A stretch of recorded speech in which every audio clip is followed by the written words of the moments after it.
Hi, I'm Dale from Glenardy Pipes. Today I'm doing this video on pitching reeds. As I previously stated, any chanter has a fundamental pitch, and it's a product of the bore, the throat, where the holes are, and you can't do anything about it. And the pitch of the chanter it's obviously affected by temperature. So a cold day, pitch is going to be lower, hot days, pitch is going to be higher, and that's just a product of sound waves and what it is. What I'm talking about is the pitch of the reed. When that chanter was made, they used a particular pitched reed in that chanter to determine exactly where the holes are going to be. So that's in tune with a particular pitch reed, and that's what we're talking about today. Where that comes from, it's pretty simple.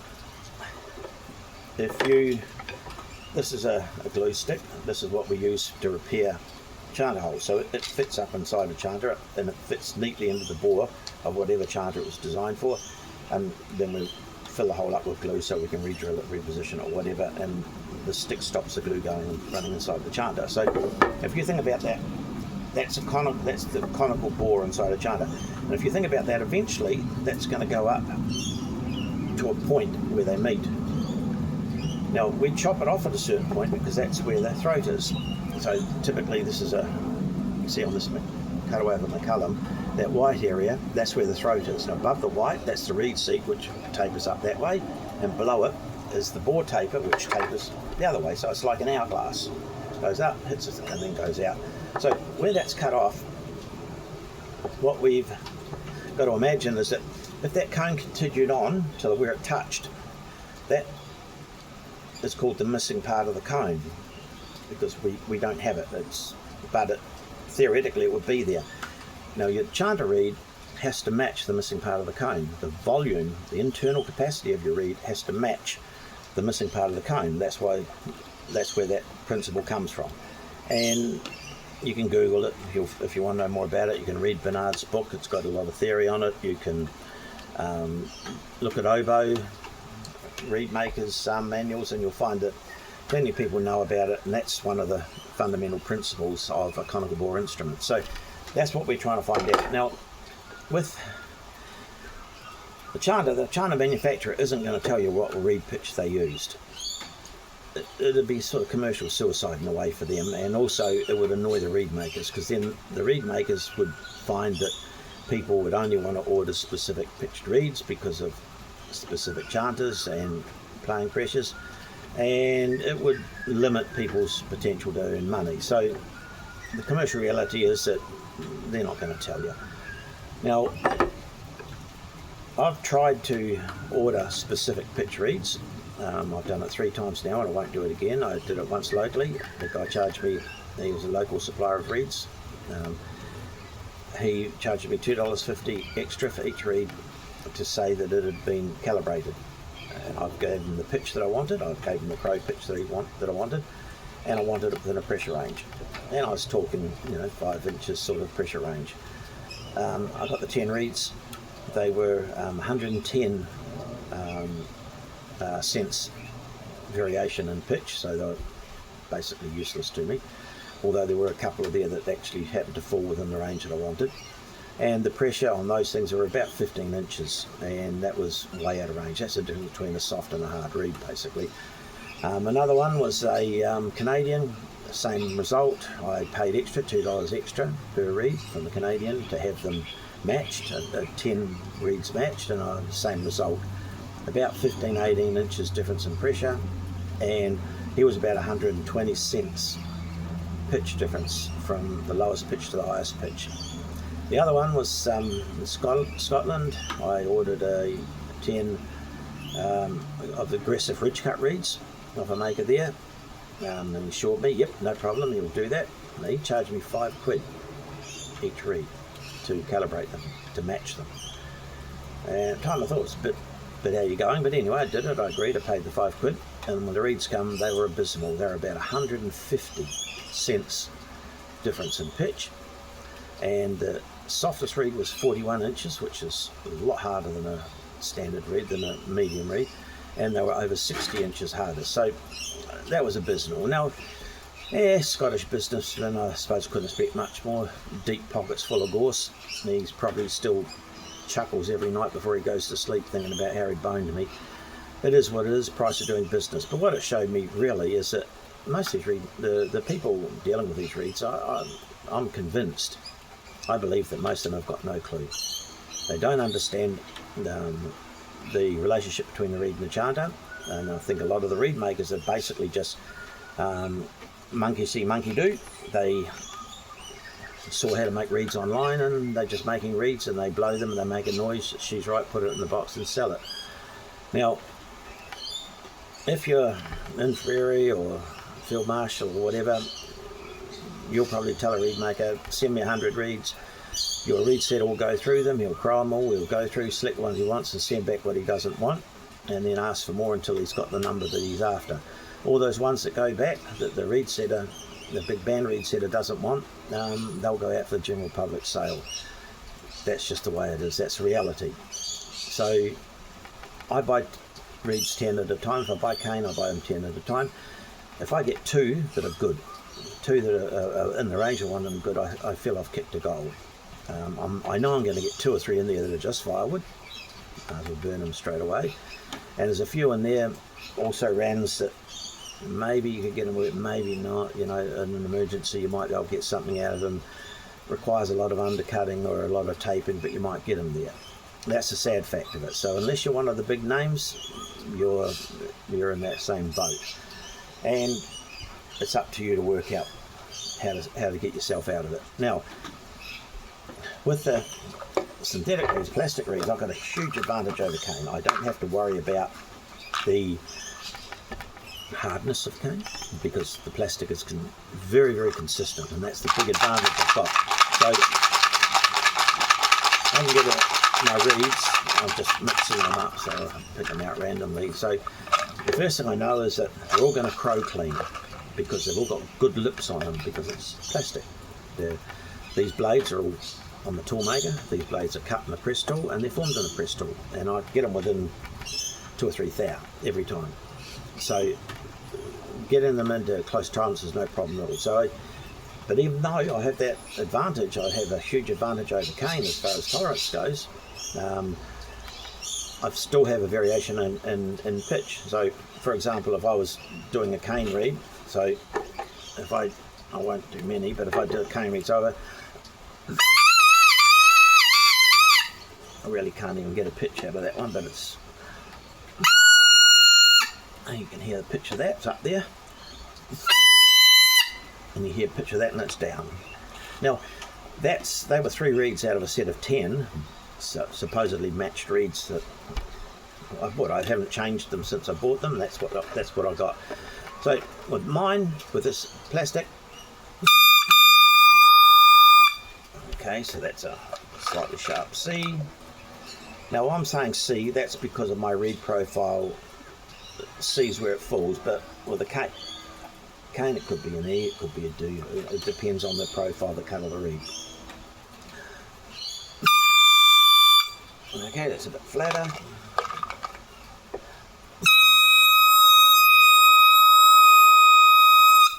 And that's up there with a D, a very flat D.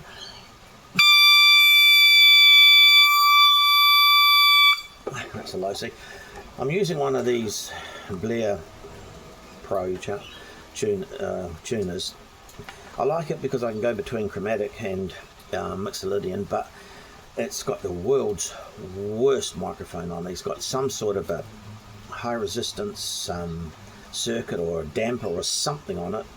I contacted him. What a rude, arrogant man. I was asking him if there was any way of altering it, and he was just rude and arrogant and told me I didn't know how to use it. So fortunately it was given to me, but if you've got one of these and you find the same thing, fine, you've just got to sit on it to get it to respond. Back here, it will not respond. And it should. Okay, there's a middle C. I won't go through all of these, but I'm just... So you can hear some, they're not too bad, they're fairly consistent. Okay, that's enough anyway. So the point is,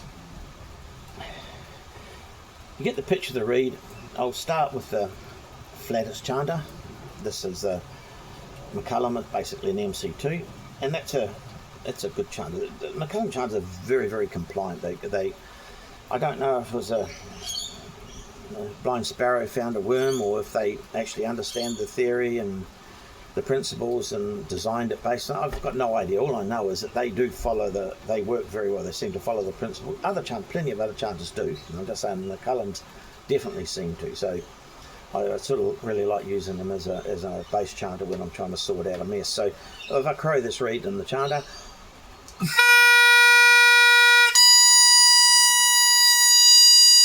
it's a bit bright on the top hand, and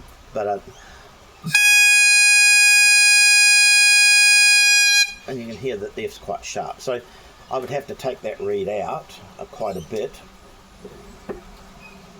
flatten off the top hand, and then I'm waiting to see. Now, I know the pitch of that reed is a little bit higher than what I'd normally like for my reed profile, which I'll explain in a minute, but just as a demo.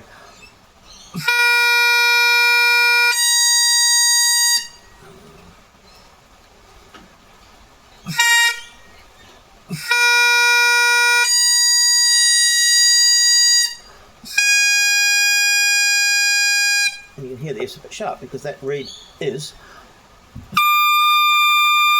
a bit sharper than what I would normally do. Now if I go down to say a mid C, a lower, slightly lower pitched reed,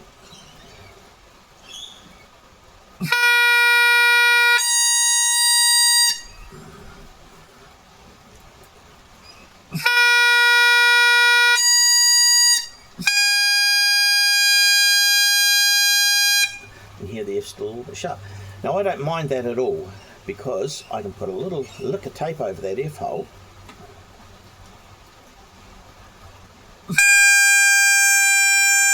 and can bring it down very easily. The F is very responsive to tape. So that's the pitch of the reed. Now to find the exact pitch for that chanter, I would just go through those, and if I wanted to eliminate all tape, I'd find the reed pitch that allowed me to do that. So it balanced the A's, and then the F was right on. And we use the F because the F's the pitch note.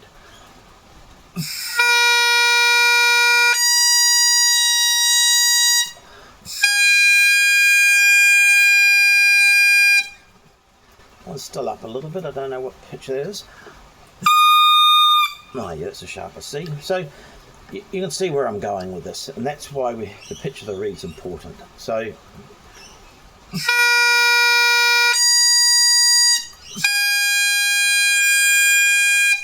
now if I cover that F slightly with my finger,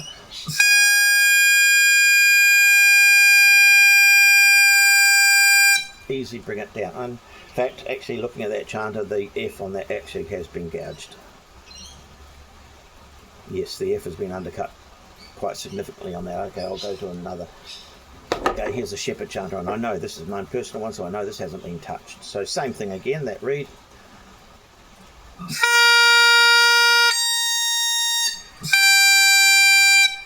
It's perfectly in tune. Go to a high pitch chanter. Same reed, it's my sort of middle C, that's sort of my fundamental pitch.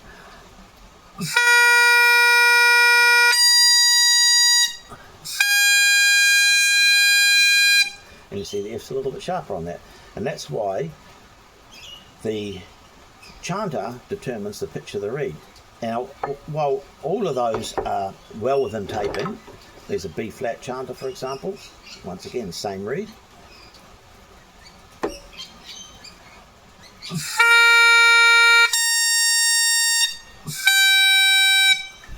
No problem. That's in tune. So that's because all of those chanters pretty much comply with the fundamental principles of a conical instrument. So the distance from the throat to the first whole series is sort of compliant with the rules.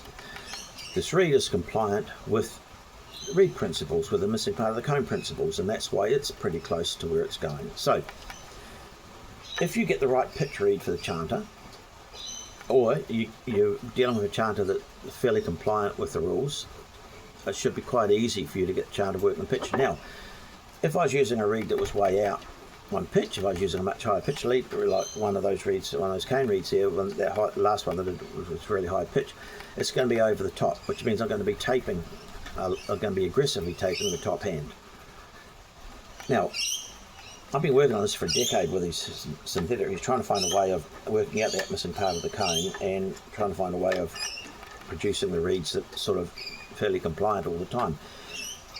The variation in pitch that you heard there is something I can't do anything about, because even though I can press the blades within a couple of thou, and I can form them within a couple of thou, when I tie them, I still got to tie them by hand, and when I scrape them by hand.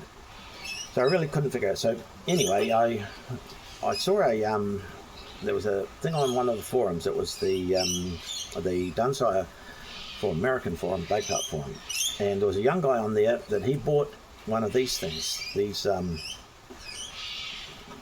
they're fit on the end of your chanter, and they're supposed to make your reed 100% impervious to everything. And he bought one, and he couldn't get it to work. It wouldn't behave. His reed still dried out, whatever. He had problems. So he went on the forum and he asked about it, and he couldn't get any help on the forum. So what he did is he got it tested at a university, and he put all the results on the forum. And I was just so impressed with how well they checked it out. Whoever did the testing, I mean, all they found at the end of the day is that thing was a gallons and gallons of snake oil. But the point was that the thoroughness that they did the testing, I was so impressed. And I was speaking to an academic who I do work for, and he's got quite a good tab with me at the moment, and he said that he would get my reeds tested, get rid of the tab, which I was quite happy to do. I mean, it's not work that I could normally want to pay for. So anyway, I sent them 24 plastic reeds, and I sent them 20 cane reeds. So the plastic reeds I had folded copper staples, brass tube staples. Every reed was a different pitch or a different width profile, width to length or depth profile, and the depth of the gouge. And the cane I did the same. Every reed was different. I catalogued every reed, and every reed was a different pitch. And with them I also had copper and brass. So they did whatever they do on them, and when the reeds come back, one thing I noticed about the reeds is that they had something poured in them, so they were filled up with something. So they were 100% sacrificial. I couldn't use them again. And they were also painted with a sort of a powdery, silvery powder stuff. Now I've seen that before, where when they use light to measure profiling on something, they put that sort of silvery stuff on it, so the light has a very good resolution. It picks it up very easily. It has it gets a good lightness or whatever. So they came back, and anyway, what they found that with the cane reeds, they only did 4, and they only tested 4 cane reeds, and then they said that there's just too many variables in the cane. It's not worth it. You know, the hard side, soft side, this, that, the other. There was just too many variables. So they, my tab didn't extend to the amount of work that it would take to do the cane reeds. But they finished all the plastic reeds, and they did 22 out of the 24. And what they then came up with was, I knew the pitch of all those reeds because I catalogued it, and then they told me what the differences were between them, and they ended up, their engineer put it into AI modelling, and they ended up putting it into 3 different AI models. 2 of them just came back with garbage. Don't know why, but they just came back garbage. Not my lane, but one of them, which was it was the free one. It was the deep sea Chinese one, and it came back with something that was really sensible to me. The numbers that it came back with I understood, so they put it all on the spreadsheet, and I could see exactly why certain reeds had different pitch compared to the others. It became quite obvious, and now I sorted it all out. And the other thing that AI did is it sorted out the compliance of the width to length to depth ratio. So that little thing they did for shining light or whatever they put inside it, gave them enough data that they could identify exactly what was causing the difference between the reeds with that. Anyway, while it's interesting to know, it's not information I can really do a hell of a lot with, because I can't do any better than what I do. I can't CNC tie the the blades onto the reeds. But what they were able to prove to me was that on the reeds where the pictures were different, some of them I didn't have the blades exactly the same distance onto the staple, very slight differences, and also whether it was perfectly in the middle of the reed, when the blade was tied on perfectly in the middle. And these are just, that's just human error, I can't do anything about it. So while it was nice to have the information, and it proved a few things to me, and I was grateful for it, I could only look at it and then as an explanation. And it's not something I recommend anyone do. It would have cost me thousands if I'd paid for that work, and at the end of the day it still wouldn't have helped me make reeds any better than I'm doing. It just would have given me information in my head that explains why certain things happen, which was good to know, but once again was not of a major consequence to me. So at the end of the day, if you know the pitch of the reed for the chanter,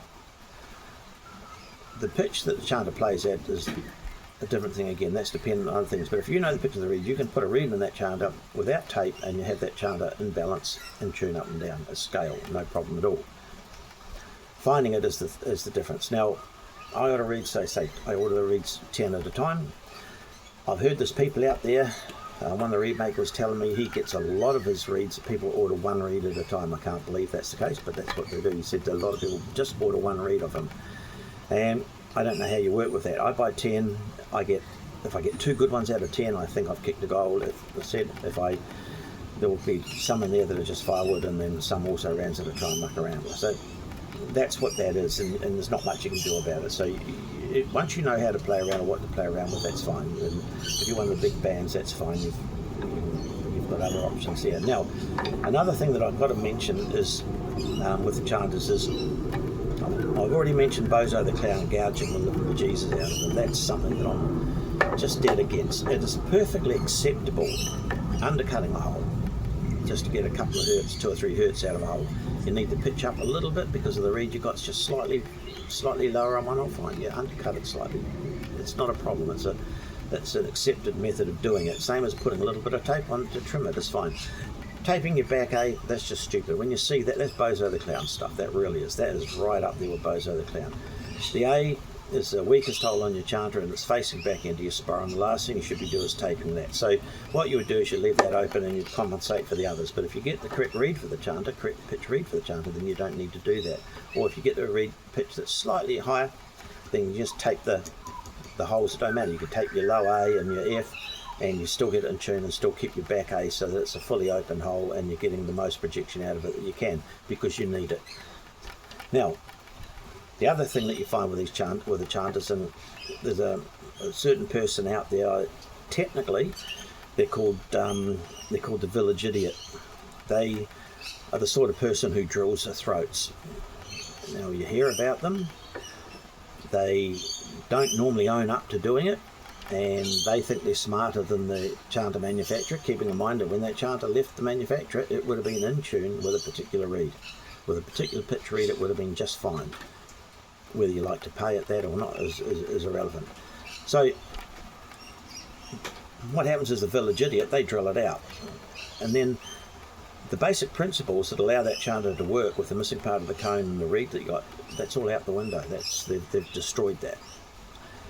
Now, how do you know if you've come across it? Well, if you buy a brand new chanter, the first thing you should do, get a set of number drills, put it down and measure the throat. And you'll find a drill that's a snug fit in the throat, record that against the chanter, and that's on. That's what you've got. That way, if somebody in your band, if you're Bozo the Clown or the village idiot, gets hold of the chanter and decides to do something daft like drill it out, and you've got a chanter and you can't figure out why, you just can't get the reed to work in it, you just can't get it right, you've got a couple of bendy holes, or you just can't get the top hand right or whatever, check the throat. You'd be surprised how many village idiots there are out there that do stuff like that. I see them on forums talking about it. Oh, I just drilled the throat and it made it really good. Okay, fine. Now, when they do stuff, it's the same as those people that use reed pokers and reeds. It's without science. It's just, you know, like it's blind sparrow trying to find a worm of a particular colour using a reed poker and a reed. It's a destructive process. You may get one that works, but you'll destroy a lot of reeds before you do that, and that's the problem. And it's the same as with drilling out the throats. You're just going to destroy the chanter. The chanter worked fine. Find the correct reed, and this is why finding the correct pitch reed is important. You find the correct pitch reed for that. You don't need to drill the throats. You don't need doing that daft stuff. You don't need to go poking your reeds. You just find the right reed, put it in the chanter, and it'll work. So I hope that better explains the pitch the reed. Now there's one other thing on the selection of reeds. If you're one of those people, if you're a band and you've got to stand out from the others, you're going to go out and you're going to try and find the edgiest, pitchiest, most brittle sounding reed you possibly can. You want to stand out, so you're going to go out and you're going to buy one of those. You're going to use those aggressive ridge cut reeds, and that's what they're good for. They've got a lot of high overtones that cut you in half, but they'll certainly make you stand out. If you're a solo piper or you're one of those bands that are not interested in cutting everyone in half and shattering their eyes, you'll go for a moulded reed, because you've got a bit more control and you've got more mid overtones, so you've got a bit more sort of pleasant sound on the ear. The pitch is up to the chanter, but the sound of the reed is the sound of the reed. And then if you're going to use ridge cut reeds, then you find the correct pitch ridge cut reeds to suit the particular chanter that you want. Hope that better explains it, what I didn't explain before, and hopefully it helps with some of the stuff you're doing. Okay, thanks for watching.